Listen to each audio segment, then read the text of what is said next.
Antes de seguir la jornada, la sobremesa. El descanso y la charla después de haber compartido el alimento. Cocinar es un acto natural, convocante y unificador. Recetas, sugerencias, anécdotas, secretos familiares. La sobremesa.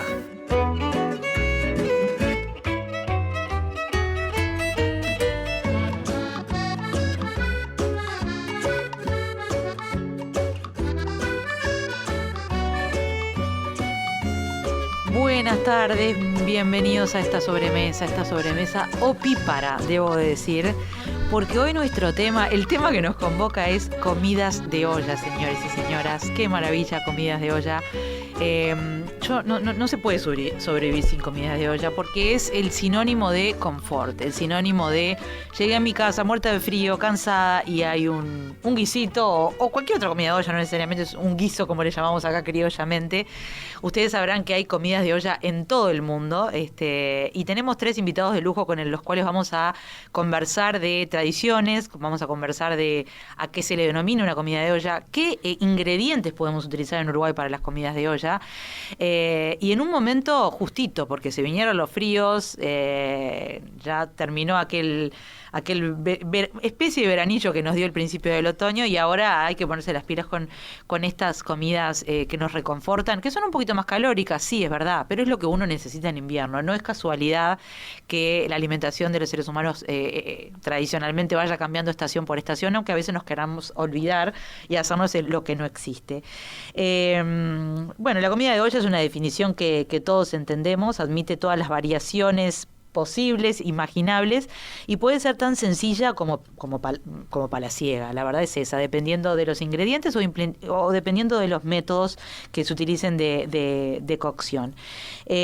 Básicamente lo que más requiere es un poco de conocimiento de los tiempos que lleva, algunos llevan más tiempos que otros, pero también te da muchas libertades de poder aplicar la creatividad en la cocina con lo que hay. A veces no tenés todo exactamente lo que dice la receta, pero sabés que va a salir bien si lo modificás por una u otra cosa.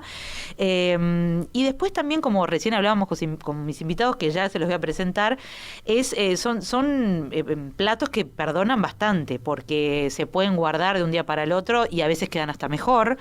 Y se pueden guardar varios días. Y son platos geniales para compartir con amigos cuando uno invita, porque uno no tiene que estar hasta último momento en la cocina sacando tipo la minuta, ¿no? Eso que estresa al que invita porque quiere estar conversando, tomándose un vinito, mientras que los demás están comiendo. Entonces, bueno, les presento a Marcelo Bornio. Marcelo es chef, cocinero, conductor de TV. Mauricio Pizar es arquitecto y autor, es un creativo, co-creador de Garage Gourmet, que seguramente conozcan por todas sus movidas, entre ellas la publicación del libro Olla, justamente, que fue el año pasado, Mauricio, el otro. Pasa que ellos sacan un libro por año casi, entonces ahora les tengo que contar sobre el libro nuevo, pero ya vamos a tener un momento para hablar sobre el libro nuevo, pero hoy lo trajimos para hablar de ollas porque ha investigado también un montón sobre eso. Y nos acompaña también Pablo Pacheco, ingeniero agrónomo, jefe del área de desarrollo de la UAM, y ahora les voy a contar un poquito más sobre cada uno de ellos. Pero primero que nada, preguntarles ¿de dónde viene el amor de ustedes por la comida de olla? Asumo que hay amor por la comida de olla, ¿no? ¿Mauricio? A mí, primero, como que tiene esa arista como del afecto, la familia, la tradición, que es reunitiva también la olla, como que te invita por su forma y todo, no tiene como una jerarquía, siempre te reúne alrededor, como que siempre también es una comida que se puede compartir y siempre podés sacar un plato más de la olla, digamos. Y después como artefacto cultural, a mí me maravilla porque es lo que nos permitió también asentarnos un poco con la alfarería, la agricultura, asentarnos en ciudades. Construyó civilización alrededor suyo la olla. Y eso ya me abre el apetito de una forma. Está muy bueno lo que decís, porque es verdad, yo no lo había pensado así antropológicamente, históricamente, pero sí. Marca el hito, la cerámica para construcción, para cocción en agua, porque nosotros antes cocinábamos en el fuego directo y la olla es un artefacto intermedio como una interfaz entre el fuego y el agua, te permite cocinar todo sumergido en agua, digamos. Entonces, eso ya es como una tecnología avanzada para el... Es que es una tecnología. La rueda fue una tecnología, así que imagínate que la olla es otra tecnología, simplemente que para nosotros ahora es cosa de todos los días, pero bueno. Claro, y algo simple, como que por ejemplo, la conservación también, que nosotros le damos mucha bola a la conservación, ahora con heladeras, con freezer y todo, como que pasa desapercibido, pero en realidad fue como un momento muy para el desarrollo de la creatividad, para ver los recursos también. Claro, que pudiera conservarse sin necesidad, Sí, que pudiera alimentos. conservarse más de unas pocas horas sin ponerse mal, digamos, Claro. es importante. Vamos a hablar ahora de sus recetas favoritas y quiero llegar, por favor me hacen acordar, 15 minutos antes que se nos termine el tiempo, quiero ver sus recetas favoritas y compartirlos con nuestros oyentes que seguro se van a aprender con esta propuesta, porque además hay tantas comidas de ollas como familias, como tradiciones, como lugares, incluso en Uruguay, que a veces pensamos, no, tenemos el guiso de lenteja, tenemos la buceca, tenemos la... Marcelo, ¿qué tenemos en Uruguay? Eso está buenísimo, ¿no? Y yo un poco, bueno, buenas tardes. ¿Qué Primero tal? que nada, es un placer estar con ustedes acá compartiendo la sobremesa, que me encanta. Y un poco me voy a abocar a lo que dijo Mauricio, que está buenísimo, ¿no? Yo a veces hago el ejercicio de pensar qué hubiera sido de nosotros sin la comida de olla. Primero, sin el fuego. Punto número 1. Se dice que antropológicamente nosotros comenzamos a hablar y a comunicarnos alrededor de un fuego. Y eso me parece fascinante. Y después que nosotros fuimos cambiando, porque antropológicamente también se dice que lo que nos diferencia de las otras especies es el hecho de cocinar. Y eso está buenísimo también, de transformar el alimento. Y hasta nosotros mismos nos fuimos transformando, ¿no? Nosotros no éramos así, sino que cada vez que empezamos a cocinar y transformamos esa carne que antes la consumíamos de determinada manera, nuestra fisionomía empezó a cambiar. Le dimos más espacio al cerebro y menos a la mandíbula de los dientes que precisábamos más para masticar. Más fuerza para masticar. Exactamente. Y nosotros fuimos cambiando. Y eso me parece fascinante. Arrancar por ahí, arrancar también por el tema de que nosotros como uruguayos en sí, siempre, a mí me gusta decir que nosotros descendemos de los barcos. Y eso es una realidad también. Y fuimos fusionando como esas comidas, transformándolas y queriendo tener una identidad uruguaya, que eso está buenísimo también. A mí me tocó ahora estar en la Patria Gaucha como jurado de las aparcerías y era fascinante ver cómo preparaban todo en una recreación histórica, en un marco alucinante, cómo preparaban esa comida de ollas que nos identificaban como criollos, ¿no? Y a ver, contame un poco, ¿qué le ponían? No sabes las comidas que había, pero de todo, de usar, bueno, por ejemplo, mucho maíz, mucho boniato, carnes como osobuco, oveja, hacer esos ensopados. Sí, porque en el campo no, se come el capón, el corderito. Totalmente. Y por ende precisa más cocción. Un poco más de cocción. Y está bueno también lo que remarcaste, eso de saber en el guisado cuándo poner qué cosa, ¿no? Claro. Y transformar químicamente también, porque muchas veces pasa en los restaurantes que fermentan muy rápido los guisados y a veces no sabemos por qué. Y eso porque no le damos el tiempo de sofrito suficiente para que químicamente eso cambie. Mirá, a ver, antes, y está bueno. Ya voy con Pablo porque lo quiero presentar. Y Pablo puede. Pablo, te paso la posta a vos en esto también. A ver, ya se los presentaba Mauricio, acá tiene Ollas, se los recomiendo, es un libro con recetas de muchas partes del mundo, sí. Algunas venidas de sus propias aventuras, digamos, extraídas de sus propias aventuras por ollas. El mundo. Yo en el último viaje a Medio Oriente me traje ollas. Claro. Traía cosas porque son mucho más baratos afuera que sí, acá. Mirá de dónde se los trajo, Medio Oriente. Pero también probabas todo, ibas probando sí, todo y comiendo con esas tradiciones maravillosas. Me encantó la definición que da de sí mismo Marcelo: pico, pelo, hiervo, amaso, mezclo, revuelvo, corto, desgrano, horneo y cocino. O sea, cocinero. Por supuesto. Bien. Chef es una terminología que simplemente quiere decir jefe en francés. Claro, claro. Una persona que es chef, es jefe de cocina y ya está. A mí me gusta llamarme cocinero y lo voy a hacer toda la vida. Genial. Y además cocineros podemos ser muchos a otro nivel, ¿no? No al tuyo, pero podemos, es el que cocina. Lo que marca el nivel simplemente es que te quede rico y el otro lo disfrute. Es eso. Buenísimo. Buenísimo.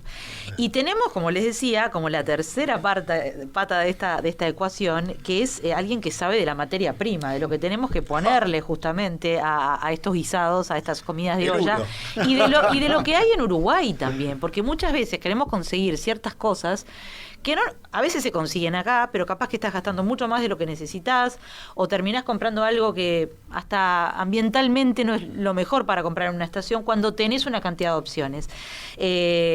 Con Pablo quiero hablar cómo ha cambiado la producción de hortalizas y de tubérculos, por ejemplo, en Uruguay. Pablo comenzó a trabajar para la Comisión Administradora del Mercado Modelo en el 99, desde entonces siguió vinculado, pero también ha sido productor, ha andado por toda la cadena de producción, y en los últimos 5 años integra el equipo técnico que integró el equipo que desarrolló la Unidad Agroalimentaria Metropolitana. Actualmente él la está encabezando en todo lo que refiere a... Contanos, ¿qué es lo que haces vos ahí? Bueno, marcar qué hay, qué no hay, qué se vende, cuánto cuesta. En realidad, la Unidad Agroalimentaria Metropolitana, dentro de sus roles y potestades, hay una que está marcada en la ley de creación de la UAM, que dice que tenemos que dar transparencia en la cadena comercial, justamente promover que los procesos de formación de precios sean lo más democráticos posibles.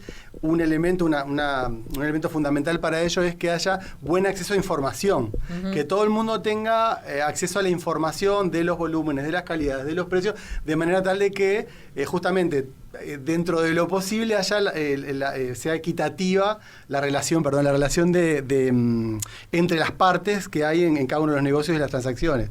Entonces, de ahí que haya una oficina de información de mercados, que es la oficina que me encargo en este momento de coordinar. Que ustedes son los que sacan esta información tan buena que a veces vemos en algunos medios o deben estar en la web de ustedes, que es, estos son los precios de esta semana y estas son las verduras y frutas más de estación. Exacto. Nosotros tenemos desde hace muchos años un convenio con el Ministerio de Ganadería, Agricultura y Pesca, si bien la UAM es una pública no estatal, pero funcionamos en convenio con el MEGAP, por lo cual generamos esta información, la difundimos, y también en el marco de ese acuerdo con el Ministerio de Ganadería es que venimos ya desde el 2017 trabajando en la lista inteligente, originalmente la canasta inteligente, que es esta selección que quincenalmente hacemos de cuáles son los productos que recomendamos comprar al consumidor final. ¿Dónde se encuentra online? ¿En el sitio web de ustedes? Es en la página web de la UAM. También hay una web que es listainteligente.com.uy. Ahí, perdonen, no me acuerdo bien, pero es .com.uy. Y ahí se entra directo a los productos, y además información no solo de qué productos, sino recomendaciones de compra, de cómo conservar, que se lo recomiendo porque la verdad que está muy bueno, más allá de que uno, bueno, yo sé, pero no, hay gente que el otro día estaban hablando, no se consiguen frutillas. No es época de frutillas. Si querés pagar frutillas vas a pagar 400 pesos el kilo y seguramente no sea la mejor frutilla. Sí, pasa eso, perdón, con el morrón, viste que el morrón en invierno está 400 pesos el kilo y la gente se queja, bueno, compralo, conservalo en verano y lo tenés en invierno. Claro. Es como siempre la lucha esa de querer consumir algo fuera de estación.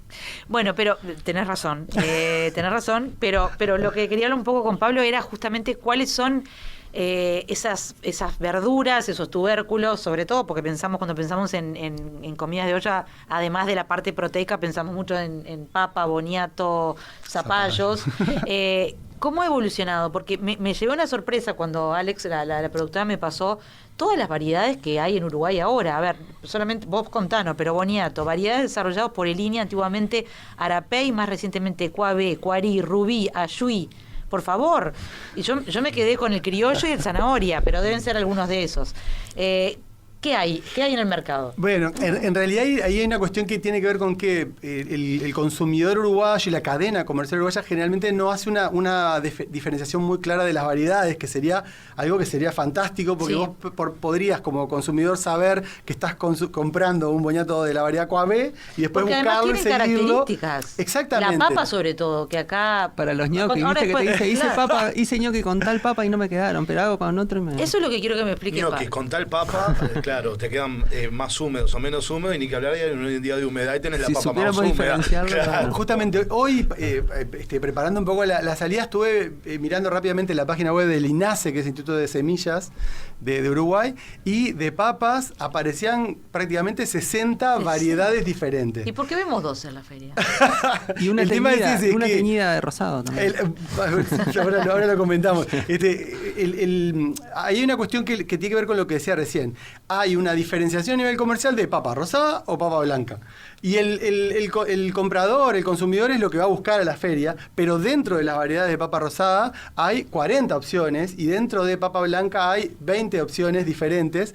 Generalmente predominan algunas, por ejemplo en rosada las más plantadas son la Red Magic, que es una papa colorada que empieza a perder un poco de color y es común que los productores la maquillen un poco para levantarle el color. Total. Porque justamente lo que saben por es culpa de nosotros que los compradores esperan que sea bien roja y si está un poco pálida no la compran. Claro. Entonces la maquillan un poco con estos colores que son colores de uso alimentario, pero que en realidad es un agregado que no necesitaría. El producto es el mismo, además genera esa suspicacia, pues la vas a pelar o la cocinás y queda esos colores. ¿Qué le pusieron? Lo voy a dejar con el misterio de la papa rosada que no es rosada y con el misterio de que hay 60 variedades de papa y nosotros solo vemos 2.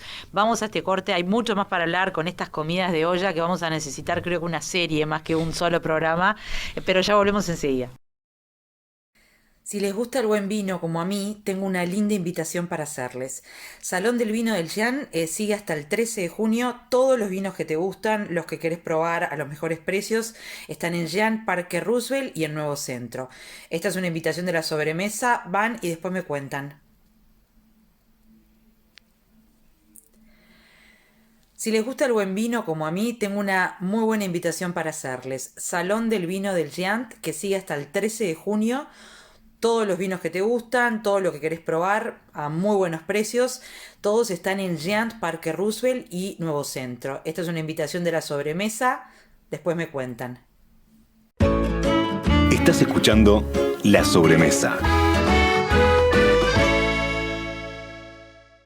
Volvemos a esta sobremesa, como les decía, opípara, qué rico. Y miren que yo comí hoy, que generalmente no me da el tiempo para almorzar, pero hoy comí y igual hablar de todos estos temas te hace agua a la boca, básicamente.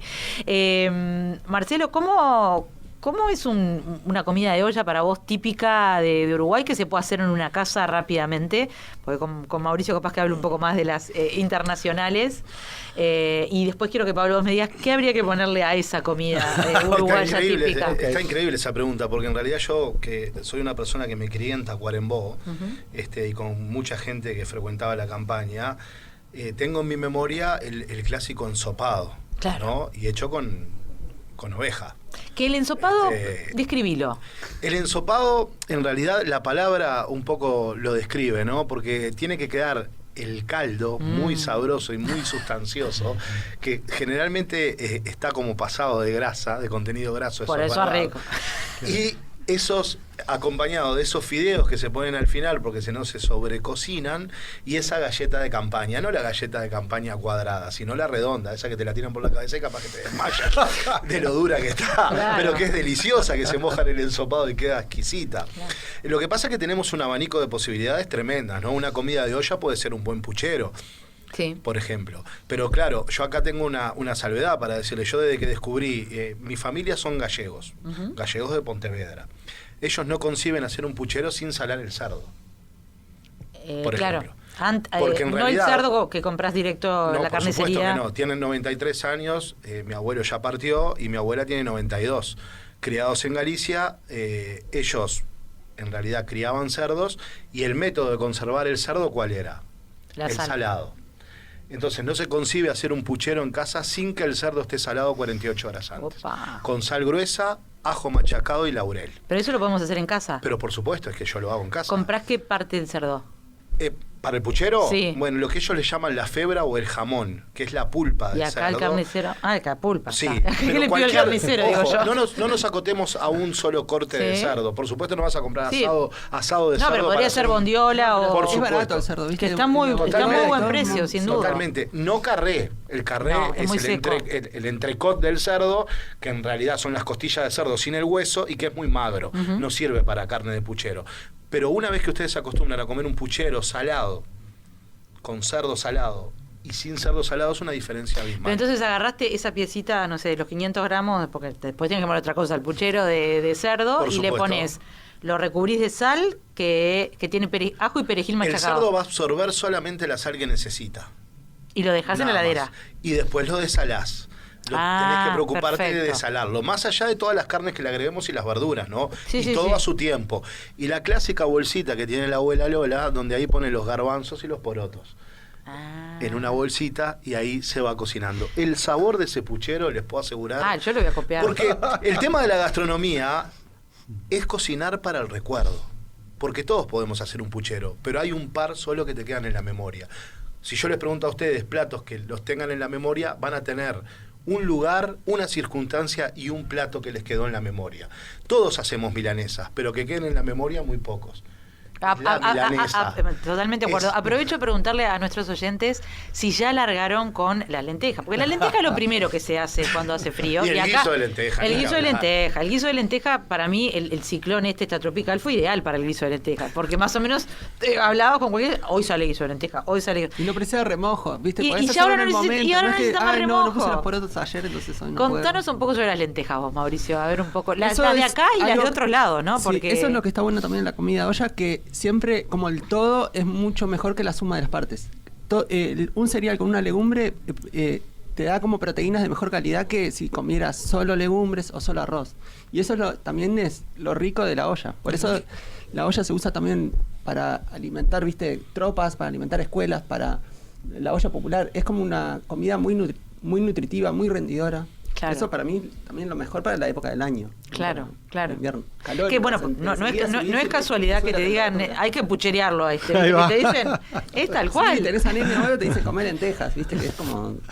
Un guiso de lentejas uruguayo. Vos las lentejas igual las viste en tus viajes seguramente. Sí, tienen eh, muchas variedades, viste, las lentejas turcas, las peladas, las negras, las amarillas, todo. Acá hay como lentejas y lentejones, pero... lentejas, lentejones empezaron y a hay aparecer- lenteja pelada ahora. Sí, hay pelada ahora, esa que se llama turca, que es como Sí, rosadita. sí. Dal. Eso que está bueno Para que hacer- para hacer la, el dal. la construcción como del consumo también, que tiene que ver como los inmigrantes que vinieron, las cosas que piden, también muchos veganos que piden otros productos. Es como se va construyendo el consumo, un nuevo consumo de alimentos, digamos. Veníamos hablando de un tema que quedó ahí picando y que creo que está bueno que lo profundicemos y después pasamos a tubérculos y demás, que es, ustedes dos hablaban sobre todo de la importancia de cómo empieza el proceso. Quiero profundizar un poquito más en eso. ¿Cómo es el ¿Qué sofrito alimentos? inicial? Ah, claro. No, ¿cómo empieza el proceso de hacerlo para que Pero después... depende de la olla, claro. Algunos llevan sofrito, otros no llevan. Otros, por ejemplo, sellás Sí, la el- carne, sacás la carne, pones los vegetales, después pones por ejemplo, un braseado. Primero sellás la carne por fuera. Es una cocción mixta. Después sacás, pones vegetales, pones la carne y al horno con un poco de líquido, por ejemplo. Y tal La vez olla podés no. desglasar con un buen coñac ese fondo Sí, de un cocción vino. que te Claro, quedó después. ya le metés el Y toque después gourmet. sofritos Por para los supuesto. guisos. Ahí sofrito empezás con la cebolla. Yo no consigo un buen guiso sin un buen sofrito antes. Yo tampoco, pero... Muy español es eso, ¿no? Eso es muy Sí. español. En algunos casos es todo hervido. Para mí le quita muchísimo ese caramelizado inicial de... Sí. ¿Qué puede ser? Que es cebolla, eventualmente ajo, algunos le ponen... Cebolla, puerro, ajo, pimiento rojo, puerro, zanahoria. Por ejemplo, si yo voy a hacer un guisado, un ragú a la italiana. Ujú. Bueno, si digo ragú, digo Italia, Sí, sin sí. duda. Es carne cortada a cuchillo, pero es sédano, carota y chipola. Es cebolla, zanahoria y apio. y apio. Exacto. Claro. Y por ahí está la base. En la Y ese- lenteja yo no le pongo apio, no me preguntes por qué. Sí, es como el mirepoix, ¿no? El Una guiso cosa de mirepoix. lenteja. Una mirepoix para los puerros, apio, zanahoria y cebolla. Y es la el olor mirepoix. ese de la casa de tu abuela, tipo, estaba hirviendo Sí. nabo y apio, era el olor a sopa que había en la casa, era eso. Pero está bueno ir, porque si nos remontamos en realidad a la historia contemporánea, el primer lugar donde se vio sopas y guisados y cocciones en olla, en realidad fue en 1765 que Boulanger en París dijo: vengan a mí todos aquellos que sufráis de estómagos cansados, que yo restauraré. De ahí surge la palabra restaurante. Tal vez previendo la no Revolución sabía. Francesa, que fue en 1789, en junio, y de ahí salieron todos los cocineros de las cortes, ¿no? Porque claro, todos se quedaron sin trabajo al caer la Revolución Francesa, al iniciarse, y después se diversificaron por todas las cocinas de Francia. Pero ahí inició. Ahí inició. Y eso tiene que ser restaurador. A eso Claro. voy. Por eso cuando comemos No un hay buen como- guiso, sí. no nos sentimos restaurados, Sí, porque esa es la sí. palabra. Te restaura. Totalmente. Pero un poco por lo que decía Mauricio, ¿no? Esa combinación que en realidad hacen un sabor explosivo y lleno de nutrientes. Y no solo, por ejemplo, si hacemos unos garbanzos, seguramente obtengamos la misma cantidad de proteínas que si comemos carne. porque es verdad, tiene un contenido proteico muy grande. Los guisos, como todo en la vida, o las comidas de olla como todo en la vida, implican saber moderarse, porque uno se podría comer 3 platos y terminar dado vuelta, pero un buen plato es como comer una buena son comida. difíciles de racionar, ¿viste? Por el volumen y todo distinto, que comes un pedazo de carne, sabes más o menos esto es como... Bueno, esto es un guiso. Vamos a... Pablo, ¿cuáles son las variedades ahora? Que además son de estas, por algo es la estación del boniato, del zapallo, bueno, la papa es todo el año, pero viene mejor. No, contame un poco qué es lo que hay ahora. Bueno, ahí va. En realidad, como que ingredientes para comida de olla en este momento, y este otoño en particular, hay de todo.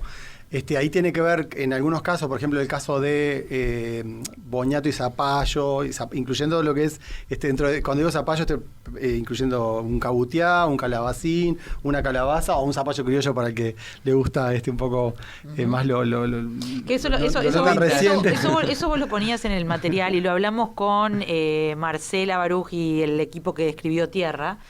Y nos contaban la historia de cómo el zapallo criollo se convirtió en cabutiá porque era muy grande, básicamente. Y ahora está volviendo de moda también el criollo. Con lo cual está bueno tal cual. Yo creo, y lo asocio con realmente esta tendencia que hay, que es súper saludable, entiendo yo, de que la gente quiera cocinar y que conozca y que haya tenga materiales y tenga información y que sepa cómo hacer cosas y probar cosas nuevas. En parte ha ido, entiendo yo, desaburriendo un poco el consumo tradicional de los uruguayos de frutas y hortalizas. Capaz que en otros lugares ha sido mucho más espectacular. Perú, por ejemplo, tal vez de la mano también del turismo. Pero acá veo un movimiento interesante en cuanto a cierta inquietud e interés de probar cosas nuevas y que incluso en algunos casos tiene que ver con probar cosas que no son nuevas, sino que son viejas, pero que se habían dejado de consumir, como el caso del zapallo criollo. Ahí como siempre... Se serruchaban. Que se serruchaban. Claro, era con serrucho. No, pero ahora está de vuelta en la feria y si agarrás con buena voluntad, porque obvio que el problema es meter la mitad de un zapallo en una heladera o consumir rápido, pero te cortan unos gajos, digamos, grandes. Pero yo, como digo, como siempre, hay mucho de responsabilidad de nosotros los consumidores de lo que pedimos, ¿no? Si uno no va y le pide al feriante, yo le hablo pida con mi feriante y le digo... Porque te haces amigo, te recomienda cosas mejores, te dice qué llevar, qué no llevar. Pero no solamente eso, yo durante años me encanta el cilantro, porque... me gusta, pero obviamente no es para un guiso, pero para los guisos internacionales sí. Yo digo para el guiso más uruguayo, en general. No es un sabor muy amigable. Y además hay gente que todavía se sigue resistiendo. A mí me gusta un montón. Entonces me acuerdo, hará 4 o 5 años no lo encontrabas por ningún lado. O encontrabas en algunos lugares muy específicos. Lo empecé a conversar y ahora en general si hay en el mercado, me trae cilantro. Entonces hay que como conversar esas cosas y después te dice, bueno, a ver, la cebollita de verdeo está divina, que de hecho está divina ahora, ¿no? Vamos a aprovecharla, también se hace un sofrito maravilloso a veces con la cebollita de verdeo, mucho más rico con... Vamos entonces a nuestra última tanda y les pregunto, nos pueden mandar sus mensajes por el 091-525252. ¿Cuál es su comida de olla favorita? ¿Las de acá, las uruguayas o las más tradicionales en sus casas? ¿Y cuál les gustaría probar? Porque ahora vamos a hablar con Mauricio y también con Marcelo, bueno, con todos, que capaz que hay otras tradiciones que ya se empezaron a instalar acá y que está buenísimo probar. Así que cuéntenos en qué están, 091-525252, y prepárense porque ahora venimos con recetas y con piques para que no tengan ninguna excusa para armarse tremenda comida de olla en casa. Ya volvemos. Estás escuchando La Sobremesa. Volvemos acá, no saben lo que fue la tanda. No saben la cantidad de cosas ricas que mencionaron, porque les dije que a nuestros invitados, a Mauricio, a Marcelo y a Pablo, que empezaran a pensar en sus recetas favoritas y dicen, yo no puedo elegir una receta favorita. Los entiendo. Yo tampoco, porque me gustan, les diría que todas las comidas. Si voy a agarrar el libro, por ejemplo, de Mauricio y lo repaso, no digo que he probado todo, pero casi todo, a veces no tan original, pero lo trato de adaptar. A ver, uno cuando piensa en comida de olla tampoco nos quedemos pensando que solo lentejas, ensopado, buceca. Hay los curris indios son comidas de olla. El dal que vos mencionabas hace un rato, los masas. La moqueca baiana, que es muy rica y es poco tiempo porque el pescado se rompe. A último momento pones el pescado y es delicioso. Contame un poco de la moqueca, que además es algo que se puede hacer fácil ahora, porque la leche de coco, que antes era complicada, ahora es muy fácil de conseguir. No no usar aceite de palma que talamos toda la selva, usar otros aceites más amables. Pues de coco, de... Sí, por ejemplo, de coco es medio invasivo el gusto, poco invasivo. puede ser de maíz, de girasol neutros. Y después leche de coco, que ahora hay de uso gastronómico, que es un poco más espesa, no es la que toman los vegetarianos. Claro. Y después un pescado que no se rompa, puede ser el cazón de acá. Porque como lleva como cocción hirviendo, digamos, se te desgrana y te queda como... Y es un plato muy fácil de hacer, ¿no? Y es como más una de las ollas más frescas, digamos, podés comer en verano, no es tan calórica. Sí, de hecho se encuentra en los menús del este muchas veces la moqueca, morrón, pero no en distintos todos tipos de morrón. Por eso es de verano, porque lleva morrón, pero lleva morrón amarillo, rojo, verde. Como que es muy colorida también la olla. Pero empieza, nunca hice, ¿cómo empieza la moqueca? Con los vegetales, y a último momento es como que acostás el pescado arriba y tapás y se cocina. Un colchoncito de vegetales. Claro. Bueno. Y no se revuelve casi porque si no se rompe. Porque ahí empiezas a romper todo. Podés poner también mariscos, podés poner lo que quieras, pero... Sí, a ver, en teoría, ¿no? Una comida de olla también es un buen chupín de pescado. A ver, no importa ahí la carne. Bueno, el bacalao, por ejemplo, el bacalao es la carne salada también curada y vos tenés que hacerle todo un tratamiento para ponerlo en la olla, más o menos lo que decía Donoy. Y eso está bueno también porque es comida que está asociada a una fecha para el Viernes Santo, ¿viste? Comés el chupín de pescado, el bacalao, como que es una arista que va más allá de lo nutricional o fisiológico del alimento. Es como algo tiene que ver cultural, con algo tradicional también, con algo tradicional o cultural, no necesariamente religioso. Muchas veces hay gente que también lo practicante, pero practica. no comes carne. Claro. Te voy a meter en un aprieto grande. De toda esa cantidad de recetas riquísimas que ustedes tienen en el libro Ollas, ¿cuál haces seguido? ¿Cuál te gusta mucho? Me gusta mucho combinar legumbres, porotos de distintos tipos. Nosotros plantamos unos que son poroto overo o vaquita, que es como un poroto payar grande, manchado. Y ese a mí... Payar lo conoce todo el mundo, lo consiguen por todos lados. Lo pasás de cocción y te queda como el caldo mucho más rico, más como un cuerpo, digamos. Igual que la feijoada. Lo va ligando, claro. ¿no? La feijoada no transparente. La para feijoada otro momento era sí un caldo transparente, pero para... Claro. Entrar en calor, digamos.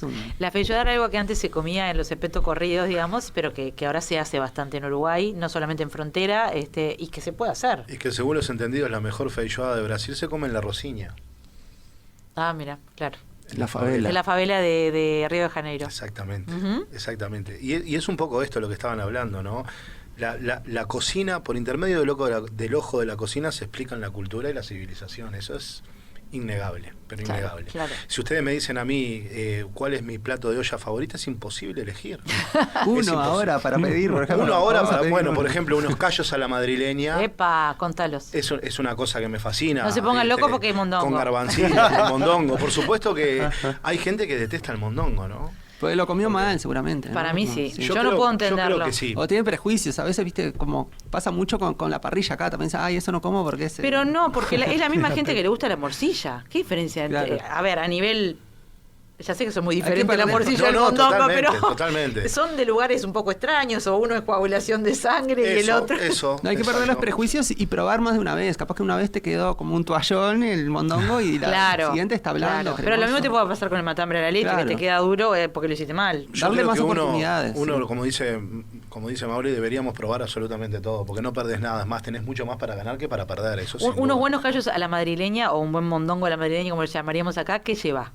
Bueno, ni que hablar de los garbanzos, ¿sí? Obviamente. Que los garbanzos no son como las lentejas que se modernizaron y no hay que ponerlas en remojo. No, eso sí que si no lo pones en remojo pasas un día entero cocinando. No hay manera, tiene que hidratar bien y al otro día hervirlo. Yo siempre digo, si vas a armar unos buenos callos a la madrileña o una buena buceca, en realidad, hacelo entero, hacelo un 100%. Poné los garbanzos en remojo el día anterior, cocinalos. Descartá el agua de cocción, obviamente, y ahí arranca un buen sofrito. Sí, está bien lo que dijiste, no tan obviamente porque la gente muchas veces ya tira todo directo y en realidad lo que quedó ahí es toda la suciedad, entre comillas, del garbanzo. Que se usa también, sí. Los veganos lo usan para hacer claras, para montar claras el agua de los garbanzos. Sabía. Un loco. Lo probé y no es algo que a mí particular. No es que no me gustó, pero no lo repetiría, no lo repito, no lo pido. Y está bueno también aclarar que el pimiento rojo, no llega a España sino después de la conquista. Exacto. Como el tomate. Como muchísimas cosas. El tomate no existía, el pimiento Tomate, rojo no café, existía. el chocolate, tomate, café, el cacao. chocolate, obviamente, todo eso. La verdad llega que después. le llenamos la mesa también a los europeos. No, y hay algo. Nos saquearon, hay ¿no? algo más increíble que es la papa, ¿no?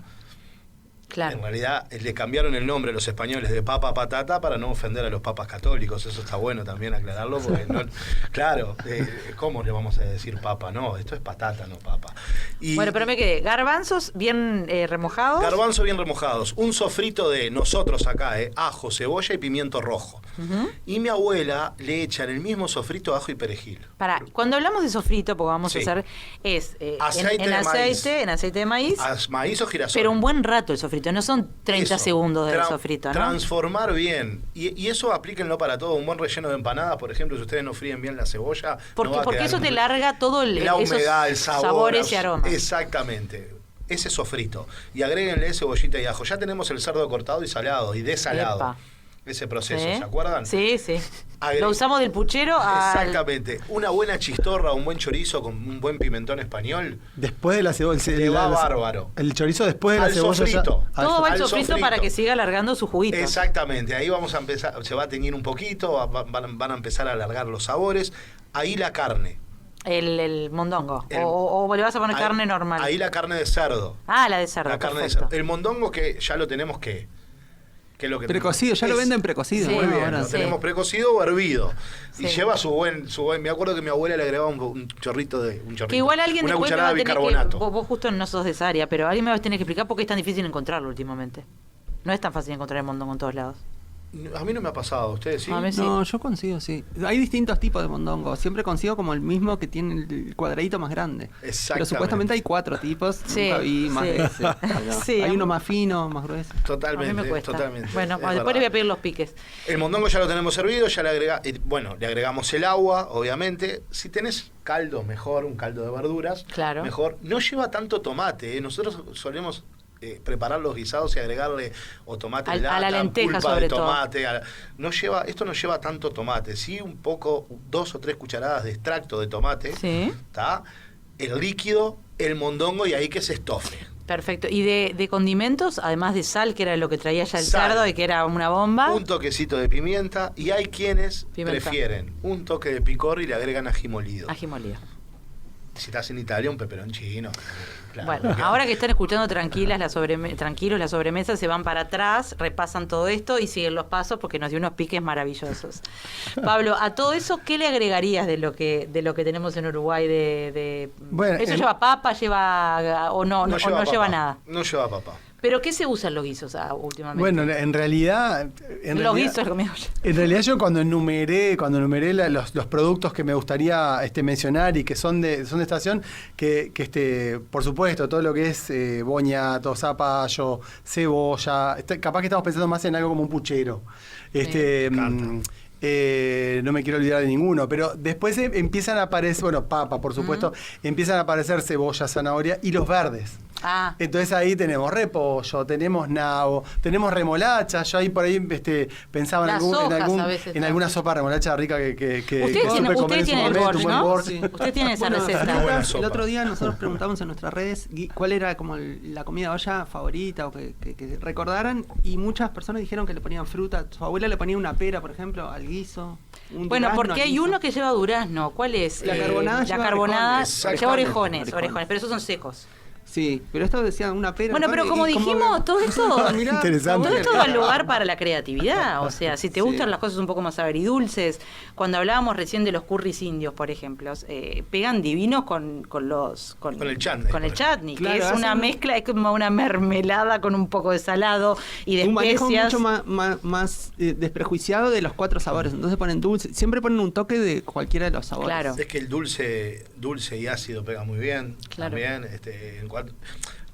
me acuerdo un gran cocinero uruguayo, es Adrián Orio, que es un precursor de todo lo autóctono, que tenía un restaurante que se llamaba Macachín en Maldonado y Arazá, Bistró al sus. sí. Adrián es un despegado de la cocina y él utiliza todos los productos autóctonos para hacer una cocina regional que está buenísima. Y me acuerdo del chutney de Arazá.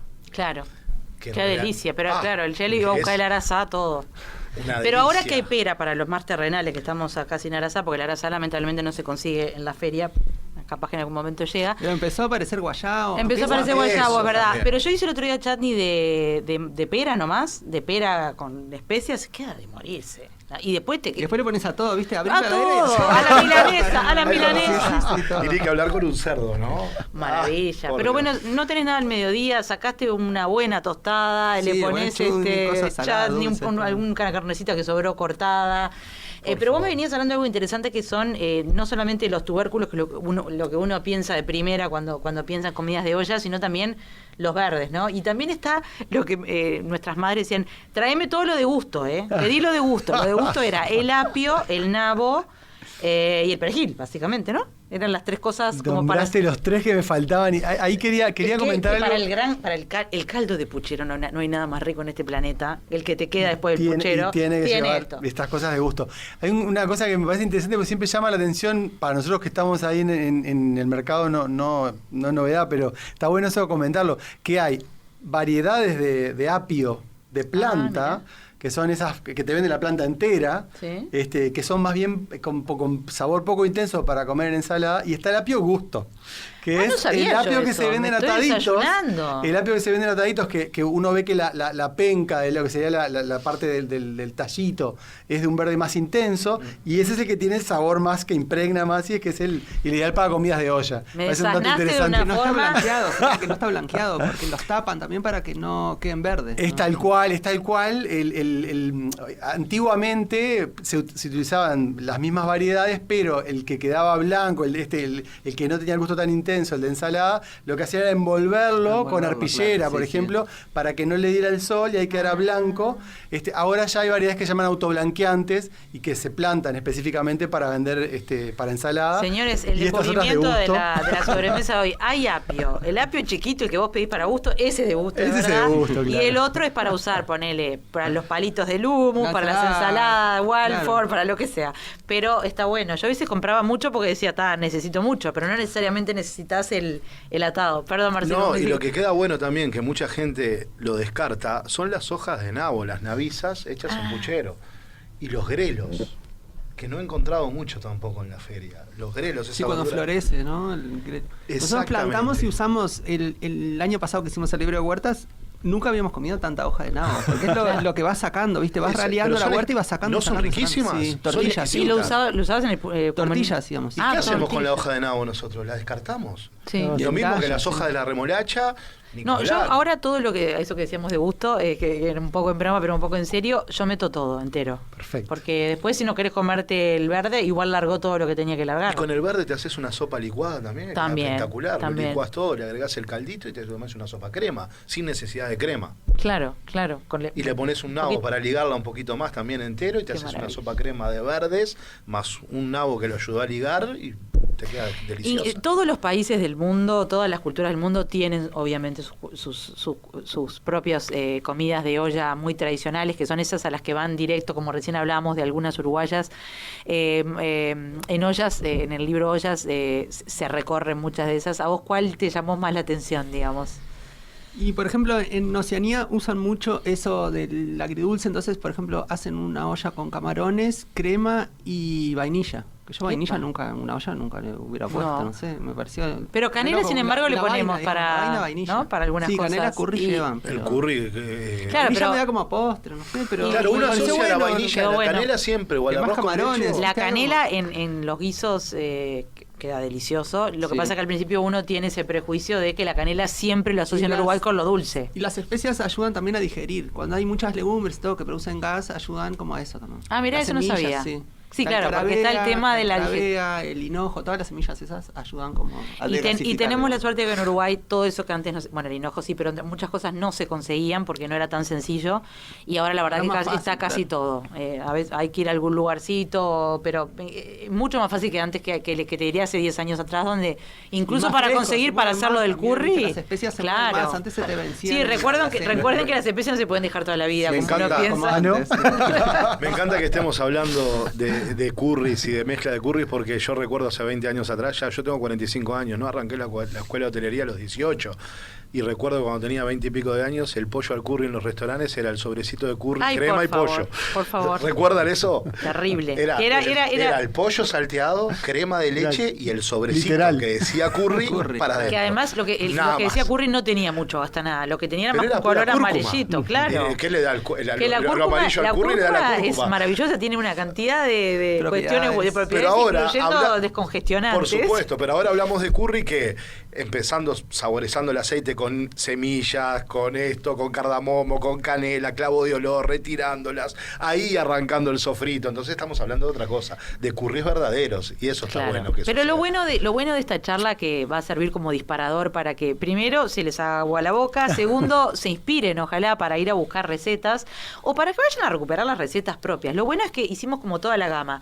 Lo bien criollo, tradicional, que se hace con lo que tenés en casa, un sofrito común y corriente, lentejas, chorizo, carne, y de ahí the sky's the limit, dicen los gringos y los ingleses, porque la verdad que depende un poco de lo que tenés.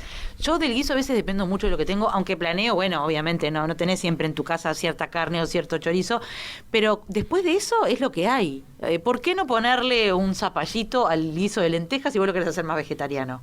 ¿Podés? Claro, sí, no sé. para hacer el fondo de para hacer el fondo de heladera, viste, como el fondo ropero, ¡Pumba! haces Se va sacás todo, se va hasta el todo. limón que tenés, no metés todo. Con lo cual, bueno, los incentivamos a que busquen los detalles en esta charla muy, muy enriquecedora, que vayan a mirar también todo lo rico que hay, que produce el suelo uruguayo, que lo pueden ver ahí donde decía Pablo, en la UAM y en, ¿cómo es que se llama? Lista inteligente. Lista inteligente, que además es inteligente porque realmente se ahorra, está bueno tenerlo en cuenta, y yo me noto que la gente, no solamente la gente joven, no voy a ser prejuiciosa con eso, no respeta mucho el tema de estación y al final termina siendo un mal negocio para todo el mundo, más allá de un gusto que se quiera dar a alguien en algún momento. Entonces repasen este programa porque hay mucho pique bueno y va desde lo más sencillo hasta estos curries que uno termina experimentando y la verdad que quedan espectaculares. A veces, bueno, tengan cuidado con las semillas con las semillitas de las especias que a veces se queman rápido y termina todo amargo. Muy bien, muy que bien. no, Pero hablando de piques. Es que ya me pasó, ¿no?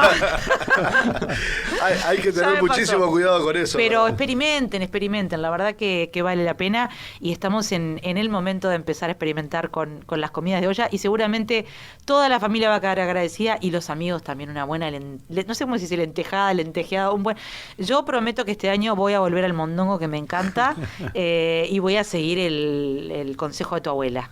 ¿Cómo se llama tu abuela? La abuela Lola. La abuela Lola va a ser el mondongo de la abuela Lola, lo voy a postear para que después se lo muestres. Les agradezco muchísimo, Pablo, Marcelo, Mauricio, este rato que obviamente es insuficiente. Ya sabemos con Alexandra que vamos a hablar de más ollas, capaz que hablamos de ollas internacionales. Nos quedaron una cantidad, yo soy amante de lo que le llaman el beef stew, los irlandeses o los ingleses, pero hay de todo, en todos lados hay cosas ricas, hay que animarse a probar y hay que volver a recuperar las cosas también de acá, que vale la pena. Volvamos al zapallito criollo, que es riquísimo, y vayamos a buscar todas esas variedades maravillosas. No vamos a tener que ir por la UAM directo, aunque se vende al por mayor en la UAM, ¿no? Serán bienvenidos. Pero podemos ir a curiosear. Hay opciones de venta también minorista, así que es un buen paseo. Qué lugar la UAM, ¿eh? Qué lugar hermoso. Gracias a estos 3 invitados de lujo. Nos vemos el viernes que viene. Compartan esto porque la verdad que le van a hacer un favor a muchos cocineros y cocineras. Que tengan un lindo viernes o cualquiera sea el día que nos están escuchando. Gracias. Escuchá todas las sobremesas en radiomundo.uy.